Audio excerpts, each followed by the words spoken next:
আমি নায়িকার পাঠটা পেতে পারি? নায়িকা তো ঠিক হয়ে গেছে। জানি। তবে আমাকে দিয়ে হবে না? সে প্রশ্নটা এখন আর ওঠে কি? আপনার কোনো হাত নিয়েছে? হাতের কাজ তো ফুরিয়ে গেছে। আপনি একটু চেষ্টা করলে হয় না? কি মুশকিল, চেষ্টা যে করবো তার একটা কারণ থাকবে তো। আর হঠাৎ এরকম একটা ব্যাপার করবো কেন বলুন তো?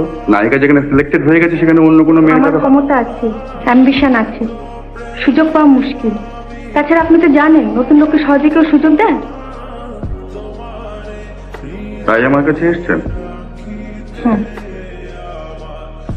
আমাকে মানায় কিনা দেখছেন? আপনি বিবাহিতা?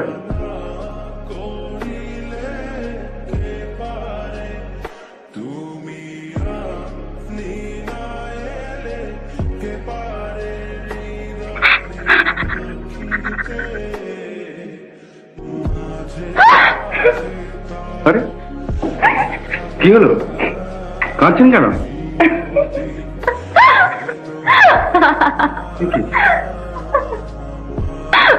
অভিনয়। গ্লিসারিন লাগবে না। আপনার নামটা জানতে পারি কি? শুধু নাম কেন, ঠিকানা, ফোন নাম্বার? ওসবের দরকার হবে না, তবে শুধু নাম। কৌতূহল হচ্ছে, এমন একটা ঘটনা আত্মজীবনে তো লিখতে হবে তো। প্রমিলা। প্রমিলা চ্যাটার্জি। মিস। হ্যাঁ, নমস্কার। আপনি এখন আসুন। বলো পাইব তোমারে রাখিব আখিতে আখি